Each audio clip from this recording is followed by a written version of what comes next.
Welcome to the TPO Fly of the Month. This month I'm doing a Czech Nymph, trying to demonstrate the use of the shellback material to get a segmented body.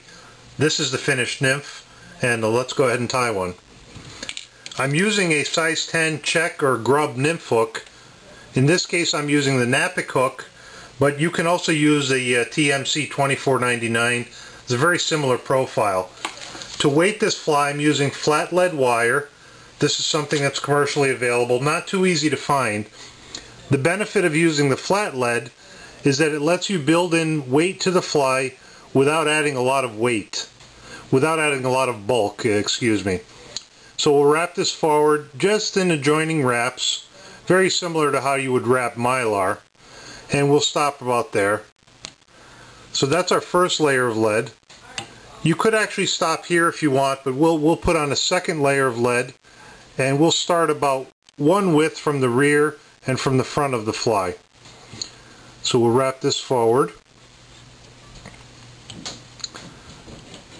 just about like that, and then we'll break this off. This is very soft lead. It's very easy to just nip it right off with your fingernail. For thread, I'm just using a traditional Danville Flymaster thread, and I'm going to go ahead and wrap this forward just to cover up the lead and to really develop or maintain the very nice profile that we have. When you wrap in this way, it gives you a chance to sort of fill in all the little gaps along the fly or any imperfection that happened when you wrap the lead. So we're wrapping this forward, just covering the lead, making sure that we build like a nice triangle taper on the front and the rear of the fly. There's a little bump in the lead right here, push that down. So we'll go forward, develop that taper. This fly actually has two ribs. There's an outer and an inner rib. For the outer rib, I'm just using 7X monofilament. So I'll tie that in. And we tie it in well down the bend of the hook. For the inner rib, using holographic gold tinsel in size small, right here. And again, we'll tie this in right on the outer edge of the fly. Again, well down the rear, well down the bare hook in the back. For the shell back, I'm using scud back, 1/8 inch scud back, and I've actually cut it into a little bit of a taper, you can see that, right before I tie it in. What this does is it enables you just to tie it in by that point, get 3 wraps on it, and then you can actually stretch it tight down into the bend of the fly, so you don't add a lot of bulk from the tie-in, and it also tends to conform to the hook shank. I'm going to use a touch dubbing method in this case to create a very thin body. So in order to do that, I'm just waxing up the thread. For the dubbing, I'm using a dubbing blend that I put together. It's brown olive Hare along with olive prism dubbing and a little bit of pearl ice dub. And I'm just going to touch dub that onto the thread. Okay? Touch dubbing is just like it implies. You just touch the dubbing onto the thread. The sticky wax grabs some fibers, and what you do is you spin the thread, spinning the thread, just to lock the fibers in. If you have any low spots, you can still add a little bit more material as it's spinning. And if you end up with some very bulky spots, you can actually just get rid of that excess material before you wrap. So we're doing this, kind of smooth it out a little bit as it spins. And we have a little bit of a thick spot here, so we'll kind of smooth that down. And we're left with a very nice thin dubbing noodle, which we're going to wrap. So we'll go to the rear of the fly, start wrapping this forward. Again, very thin, adjoining wraps, and we're trying to maintain that same taper. We're going forward. Right here, now we're on the thickest part, maybe the center of the fly. Now we're getting down near the head, and you'll see we've been able to maintain that very nice taper in the fly.